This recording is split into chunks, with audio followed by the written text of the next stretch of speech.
apresentar o trabalho intitulado Os Fundamentos Filosóficos da Resistência Pacífica em Martin Luther King. Esse trabalho ele se baseia em duas fontes bibliográficas principais. Uma delas é a tese de doutorado do Dr. King, e outra fonte é um artigo, principalmente, chamado My Pilgrimage to Nonviolence. Eu começo a refletir até sobre o título desse discurso de Martin Luther King, que depois foi publicado, onde ele usa a palavra peregrinação, né? Minha peregrinação para a não violência. A origem desse discurso dele é que na década de 1950 havia muitas especulações sobre quem era Martin Luther King. E como foi a época do macartismo nos Estados Unidos, ele foi acusado de comunista. Então ele resolveu fazer um artigo mostrando toda a trajetória intelectual dele, os autores que ele leu, que ele considerou, quem ele assimilou e quem ele rejeitou e por quê. E isso é uma trajetória intelectual. Normalmente, Martin Luther King é lembrado como um ativista social, mas ele tem sido pouco valorizado como um intelectual.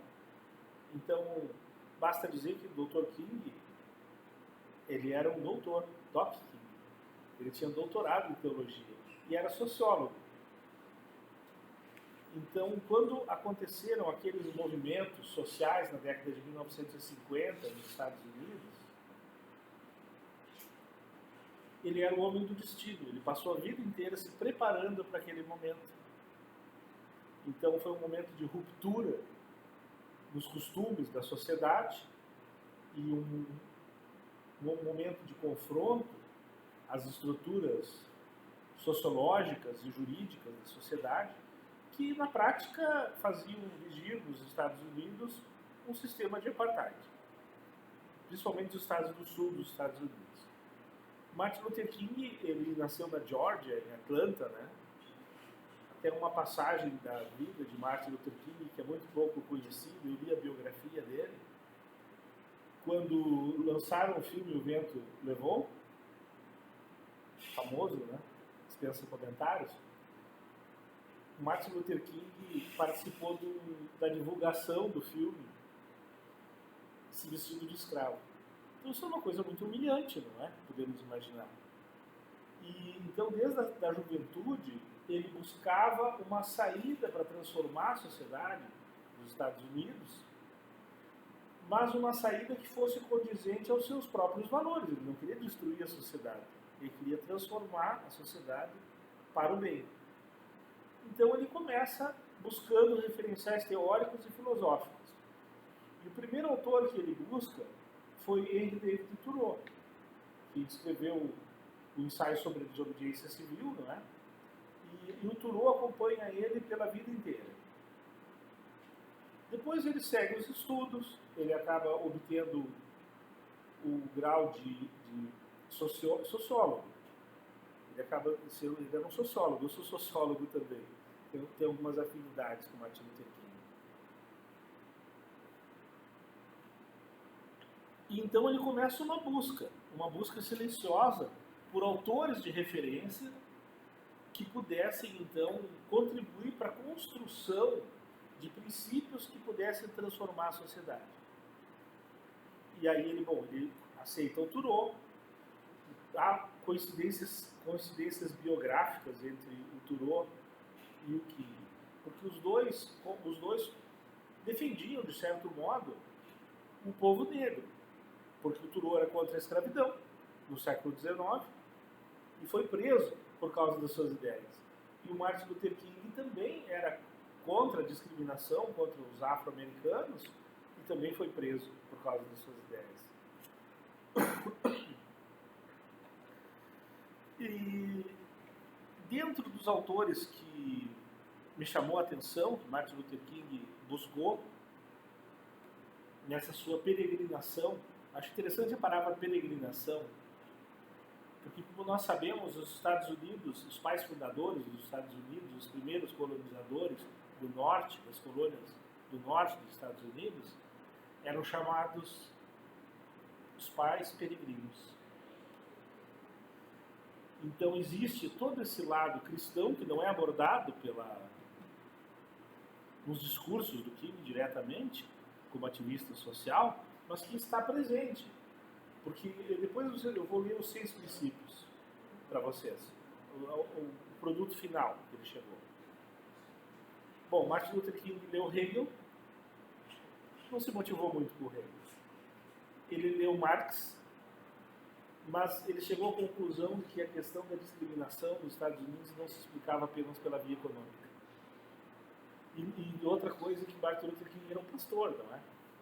E dentro do marxismo, palavras de Martin Luther King, não havia lugar para Deus.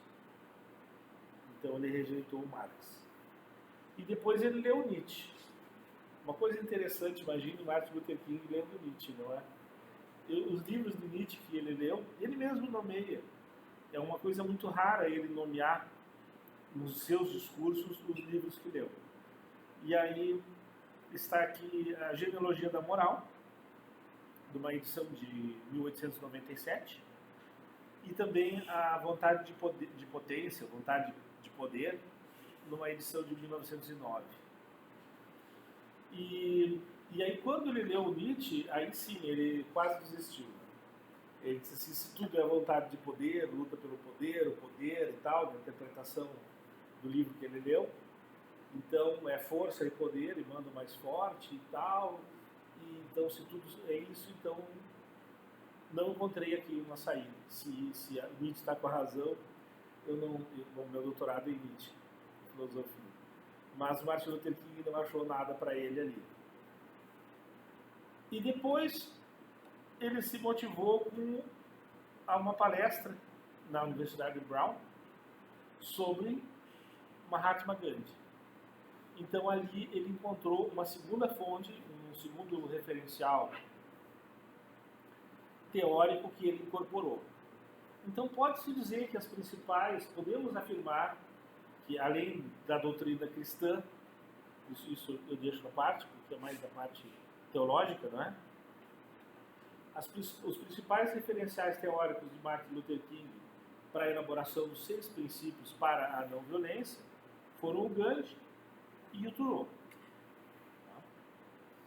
E aí eu acho interessante ler os 6 princípios da não violência, que acabam formando uma espécie de conjunto de preceitos para uma filosofia de vida. Então é uma filosofia de vida. A não violência é uma filosofia de vida, baseada em 6 princípios simples. E aí eu vou ler para o público em geral esses princípios, que foi o produto que ele chegou. Então, Martin Luther King diz, eu estou aqui só com um olho operante porque a lente do meu óculos caiu, uma delas. Ele diz, a não violência é um modo de vida, que de modo algum deve ser confundido com acomodação ou qualquer tipo de complacência com o mal da sociedade. Não deve ser entendido como passividade, mas como meio de resistência. Então vamos dar alguns exemplos da não violência. O próprio Gandhi, não é? O Gandhi, ele defendia a resistência pacífica, mas ao mesmo tempo é resistência. É pacifismo e resistência. Quer dizer, você se nega a utilizar das armas do opressor. Apanhar se necessário. Bater, jamais. Não cometer atos de violência. Manter-se firme na sua causa, sem cair na violência. Depois ele diz, a não violência, o segundo princípio, busca construir amizade e entendimento. Como expressa o princípio acima, esta prática social tem como meta reconciliação e redenção. Visa transformar no final do processo adversário e mesmo inimigos em amigos. Isso é muito forte. Claro que nós enxergamos aqui também uma influência forte do cristianismo. Ele nunca cita a Bíblia nesses discursos considerados, mas ele era um pastor, não é? E basicamente a mensagem de Jesus Cristo é: ame o seu inimigo. E a mensagem do Martin Luther King é essa: ame o seu inimigo. Se ele está errado, existe um mal social. Essa palavra é uma palavra-chave. É o social evil. Eu tenho 5 minutos? O mal social, assim, há um mal social, mas você não é mal. Cada um de nós, aquele que pratica o mal social, não é mal. Você é vítima do mal. E você tem que ser resgatado. E no final nós temos que ser amigos. Então é claro que os meios éticos, fins éticos, exigem meios éticos. Eu não posso defender a paz e cometer assassinatos, matar as pessoas que se opõem ao meu discurso, botar fogo nos quartéis, né? Então, os fins e os meios têm que ser condizentes. O terceiro princípio da não violência é um ponto realmente inovador em seu tempo, pois enfatiza o combate à injustiça, mas não as pessoas que a praticam, considerando-os também vítimas, necessitando eles próprios de redenção. O quarto ponto é talvez um dos mais desafiadores, né? Ele diz assim: non-violence holds that suffering can educate and transform. A não violência, ela envolve a disposição de sofrer se necessário, mas jamais fazer sofrer. E implica a aceitação de que em atos de resistência pacífica, eventualmente é possível haver consequências pessoais, mas que sofrer como vítima pode produzir algo positivo e pedagógico. O quinto princípio da não violência é: os praticantes da não violência escolhem o amor ao invés do ódio, resistem à violência no espírito da mesma maneira como estão determinados a não praticar fisicamente atos que possam lesar outros corpos.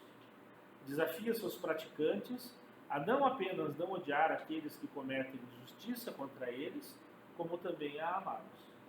O amor sem violência não desce ao nível de quem odeia. Isso é forte. Depois, o sexto princípio é o seguinte: a não violência acredita que o universo está do lado da justiça. O praticante da resistência não violenta possui uma profunda fé, segundo a qual a justiça eventualmente vencerá.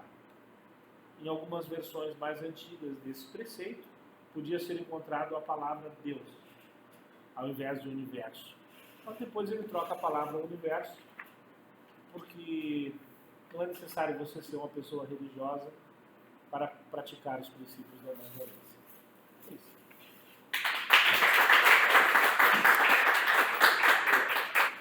Alguém tem alguma dúvida? Roberto, ele tem 5 minutos. Só tem 5 minutos, né? Isso. 5 minutos.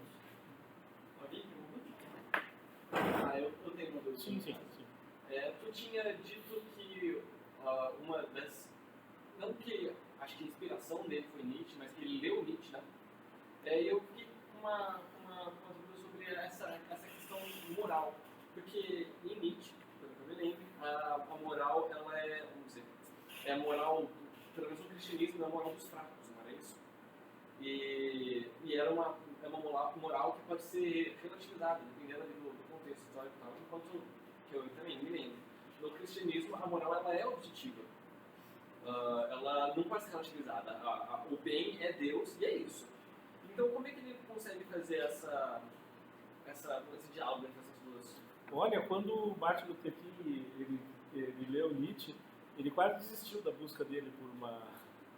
Ele teve um desalento. Ele disse assim: se o Nietzsche está certo, se tudo é vontade de poder, ele fez a leitura pela vontade de poder. Ideologia da moral é vontade de poder, um livro apócrifo, mas feito por uma coletânea de aforismos escritos por Nietzsche.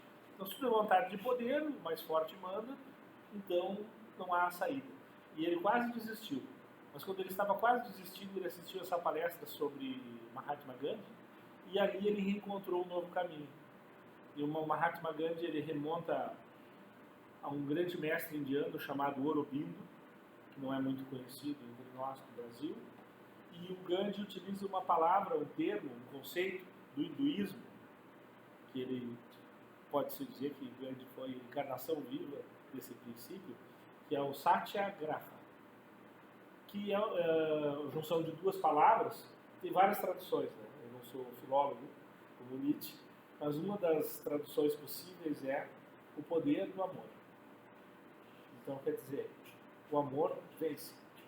E uma curiosidade sobre a não violência é que quando nós pensamos os 3 líderes da não violência do século XX, todos eles usando o poder da paz.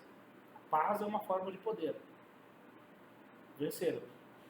Nelson Mandela acabou com o apartheid na África do Sul. Martin Luther King acabou com as leis racistas dos Estados Unidos. E o Gandhi conquistou a independência da Índia. Então, não me digam que a paz não pode ser uma forma de poder. Obrigado, professor.